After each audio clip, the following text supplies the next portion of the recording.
Chapter 8. What? There's no tent in the backpack? Clover searched through the side pockets and the big front one, where she'd packed the shooting star. They were all empty too, aside from the star. She turned the backpack upside down and shook it. Nothing. Had Vega forgotten her invisible tent on Wishworld, or were they one-time use only? In any event, it didn't matter. Clover was out of luck.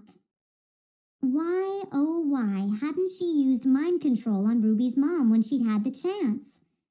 She could be staying in a cozy, warm house, not in a drafty garage without a tent. So what next? If she hurried to the hair salon, what was it called? Flippies, Tippies, Snippies. That was it. If she left right away, she could still catch Ruby and her mom. But the mall was big, very big. Clover made several wrong turns before she discovered that the mall had a map. Finally, she located Snippies, full of salon chairs and mirrors, and walked inside. Someone was sweeping hair from the floor. Yuck. Another worker was talking into a device that looked a bit like a cell phone, but had a cord that plugged into the wall. Stylists were snipping, washing, drying, and brushing their customers' hair. Clover peered around. She could only see the customers' backs, but one had long, straight blonde hair. "Ruby! Excuse me," she said, using the correct phrase, as she stepped between Ruby and the facing mirror. Only, when she was face to face with the blonde, she realized that it wasn't Ruby. It was a woman she'd never seen before, with big, thick glasses and a wide, round face, her mouth falling open in surprise.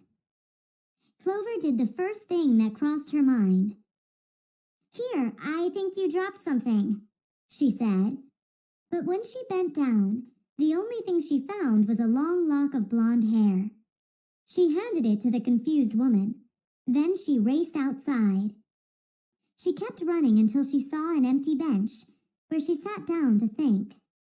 Okay, she'd missed Ruby, so she could forget about staying with her. The night stretched in front of Clover, and she had nowhere to go and nothing to do. What time does the mall close, anyway? She wondered. Just then, a young woman walked over and handed Clover a flyer. She marveled at the feel of the paper, about to crumple it into a ball just for fun. But a big word on top caught her attention. Free. Clover read on. Focus group. Free movie screening. Be the first to see the not yet released film Vampire's Kiss. Fill out short questionnaire afterwards. Free snacks provided. Clover checked a big clock on the mall wall and realized the movie would be starting shortly. Perfect, she thought. By then it was getting late, and the crowds were thinning. Clover found the movie theater, handed in her flyer, and walked into the lobby. A good number of people were already there. They were all wishlings around Clover's age. Too bad Ruby isn't here, she thought. She went to the concession center and decided on white fluffy food called popcorn, crispy chips with yellow sauce called nachos, and some root beer, whatever that was. Clover hurried into the theater, carefully balancing her treats.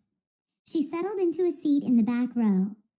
The snacks were good, she thought, but she wasn't so sure about the movie.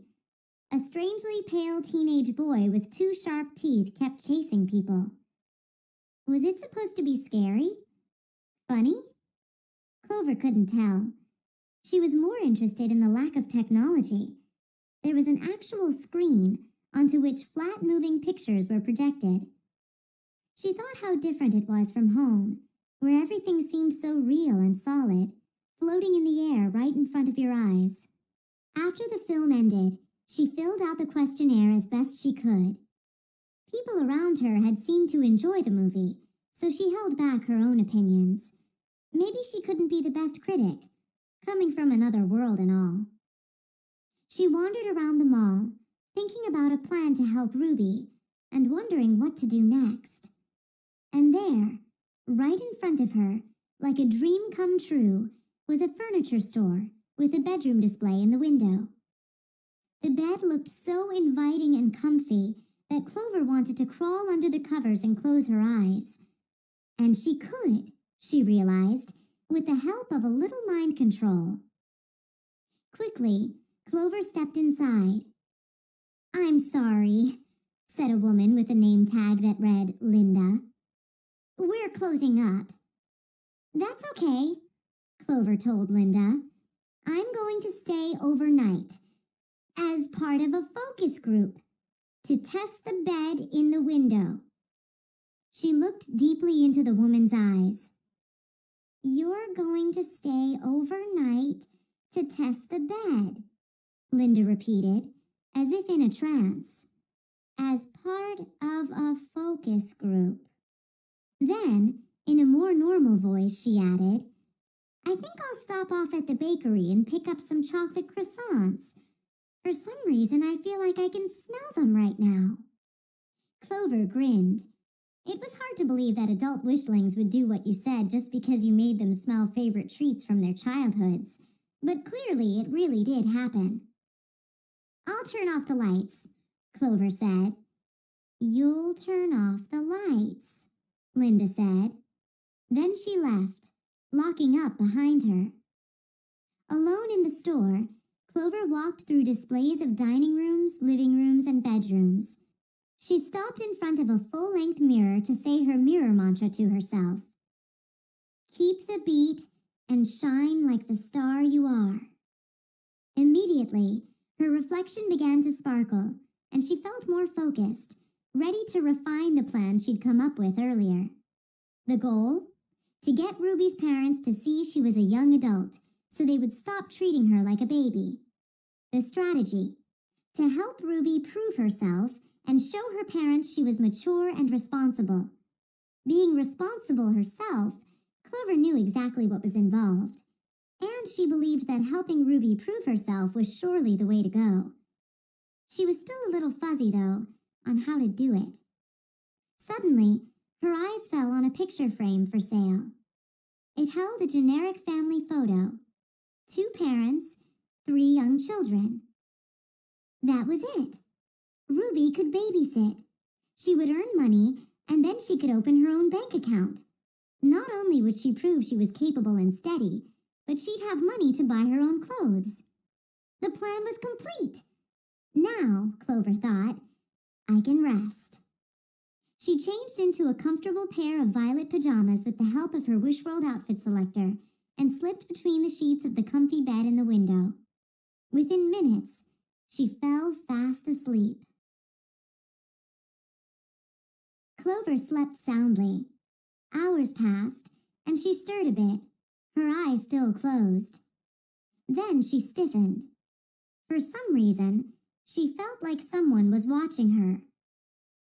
"Astra?" she murmured. Then she remembered. She was on Wishworld, in a bed, in a store window. Starf! Clover opened one eye. A crowd of people stood in front of the store, pointing at her. Linda was pushing past them, opening the gates by the door. "Here is the first tester from our focus group," Linda announced. "Let's see if she's satisfied." Clover hopped up, hurriedly straightening the blanket. She stood in front of the crowd in her pajamas, feeling slightly silly. "I love the bed," she said loudly, as the crowd surged into the store. "You saw for yourselves. I slept better last night than I have in weeks." She smiled widely. Linda beamed. "I was watching that girl for over half an hour," one woman said. "She absolutely slept like a baby. I want to try it out." "Me too," called a man. People pressed closer to Linda, eager to put their names on a list. Clover slipped away from the crowd with a final smile and a wave, and ducked into the restroom. She emerged in a new wishling outfit of purple leggings, an oversized black off-the-shoulder sweater, and purple-fringed ankle boots. A black fedora completed the outfit. She stole a glance in a full-length mirror in a bedroom display. Perfect. Looking at the Wishworld clock on her Stars app, she hurried to the food court. Ruby was already sitting at a table, her long hair entirely blonde, not a bit of purple left. It was really too bad, Clover thought. But Ruby was smiling, happy to see her. I got us some muffins, Ruby said. The muffins tasted similar to Astro muffins, and Clover had two. While Ruby chatted about her friends, which ones were going to Westlake, which ones to Eastlake, Clover checked her countdown clock. She gulped. It was really, really getting late. In order to succeed, she'd have to do everything in record time. She only hoped it was possible.